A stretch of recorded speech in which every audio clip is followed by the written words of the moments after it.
Okay, well, thank you for joining us. My name is Andy Staples. I'm the director of the Economist Corporate Network here in Japan. Delighted to be joined today by two of our panelists. We just had a discussion on HR-related issues in Japan, particularly thinking about attracting and retaining talent, and particularly in the context of globalization and developing global talent. Delighted to be joined by Mr. Endo from Itochu Corporation and Mr. Barrios from Dell. Endo-san, I wonder if you could just summarize some of the points that you were talking about this morning, maybe with particular reference to attracting and retaining talent. Actually, we have the Japanese companies and having 150 years histories, and for the Japanese companies, the talent management is a quite new word. But anyway, for preparing for the globalizations, we need to seriously considering the talent management. So another consideration of the talent management, we introduced so many policies and then arrangements. And from the beginning, for example, recruiting the people and retaining the people and encouraging the people. So recruiting the peoples, we need to have a sort of the recruiting system, innovations and innovations. And for example, we currently beforehand we relied on that recruitment on the paper-based the examination and then also checking those basic skills. But now we put the weight on the interviews more.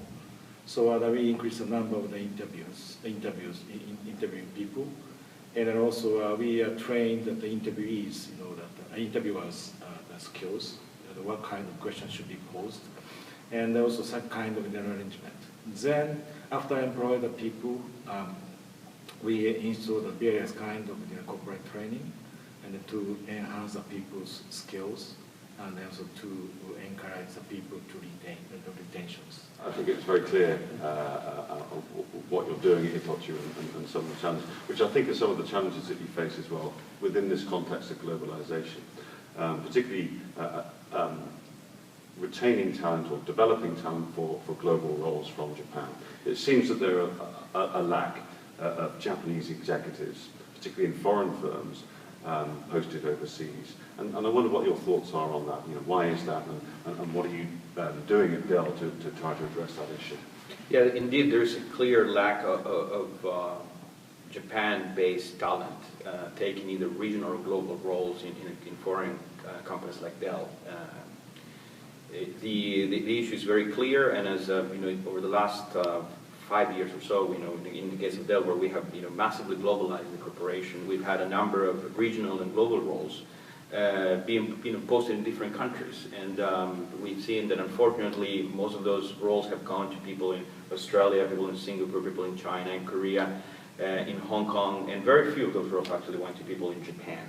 The sad part about this is that it's not because in Japan there were not capable people or people who could contribute at that level, but because there was a lack of the interface, either in terms of global communication or global management style, which was missing. And from an executive in the United States, it's perceived as a sign of weakness or as a sign of inability to lead at a global scale. And that's the issue we need to address. How we're doing that, we're engaging our employees in terms of, first of all, making them aware that there is a need of taking outside of Japan the good things that we're doing here, that doing that is also part of globalization. Taking Japan into the world is also globalization. It doesn't just work one way around, as in Englandization in the case of Rakuten, for example, where they're doing that. So it works both ways. I mean, that's the beauty of globalization. It has to be like a whole network that is interconnected, and that's what we're trying to accomplish. Okay, thank you. One of your co-panelists was from Rakuten, and of course they've gone down this route of Englishnization, taking English as the language for the organization, which is quite a radical development, I think. Endo-san, is that something that would work in Itochu?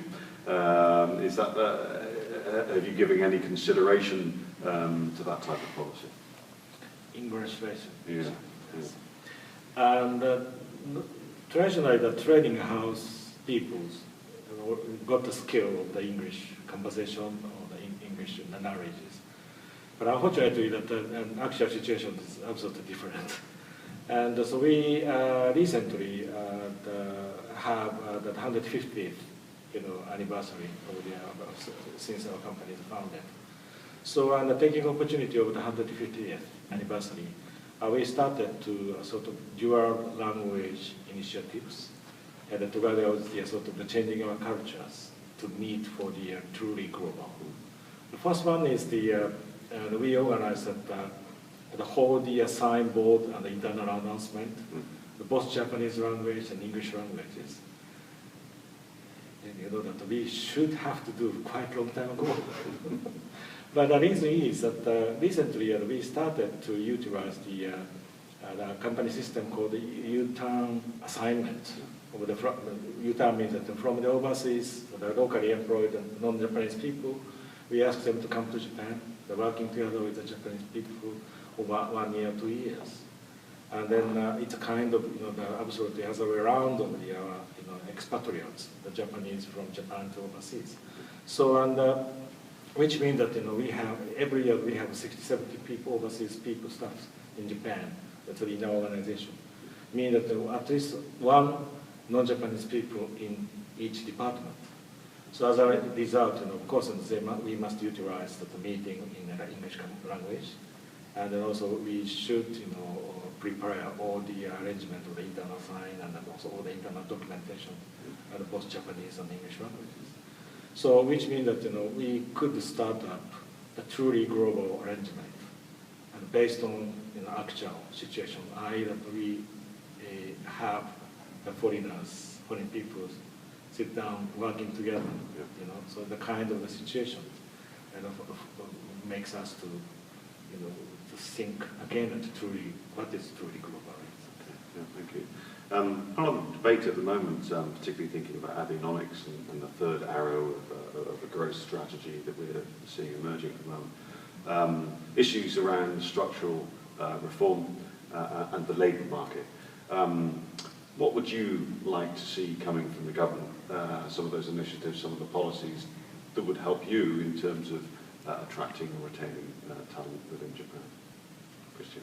I guess one thing that I think is important is changing the educational system in regards to English education. If you take a look at the number of hours and years that a standard Japanese student goes through English, and actually the quality of the textbooks that they have, I mean, they're way superior to what we had in Chile, for example, when I was a student, or in any other smaller economies than Japan.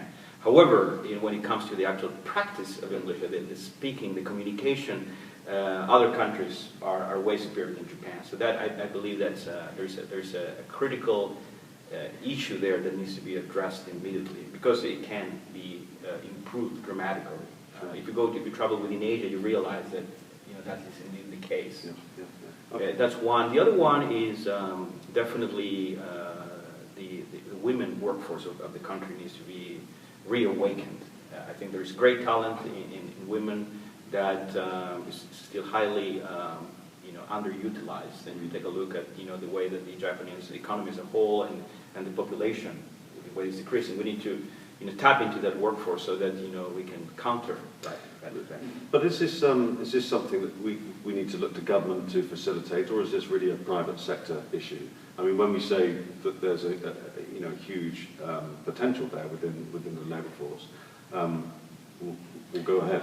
It's both, because there's a structural point of view. For example, if you have a working mother with children, and if you're aware of this, there are a number. I mean, you have to go into a waiting list in order to be able to put your child in a child care facility.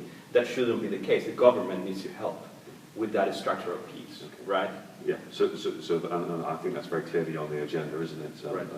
Creating more childcare places. Yeah. Endo-san, if Prime Minister Abe's Council on Structural Reform is here, what would you like to see? What type of policies would you like to see coming out of that? Yeah, Prime Minister Abe is strongly requesting the private firm that to extend the ladies, or maternity leave or child care leaves in maximum 3 years. And then actually our companies already installed the maternity leaves together with the child care leaves. So not currently the 1.5 years or maximum 2 years the people can enjoy the sort of the leave. But the point is that the lady staff, women staff, they themselves is not really welcoming to extend the period of the leaves from 2 years to maximum 3 years, because they have the sort of the fear or concern about the sort of the job potential when they return to the when they return from the leave. And also the business department, also we are sending them, and it's just to have, we are willingly sending them to have a maternity leaves. But point is that the current global economic system and business speed is very quick and very fast. So nobody can expect after 2 to 3 years situations. So which means that we cannot guarantee that those ladies, while their absence, we cannot guarantee them to give the same type of the job when they leave the company. We should organize a different arrangement. For example, give the first priority when they return to the working places to find out the suitable job. The first priority, give the first priority for them to pick up the suitable job. So that kind of arrangement is more realistic and suitable for them.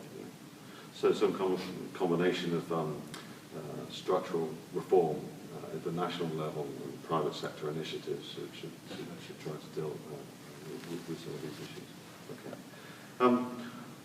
Thank you very much for your time, and thank you very much for your participation this morning in the panel. I hope you found it interesting. I certainly did, as did our audience. Thank you for joining us. As I say, my name is Andy Staples from the Economist Corporate Network, and I'm delighted to thank our guest here, Endel San from Itochu Corporation, and Christian Barrios from Dell. Thank you.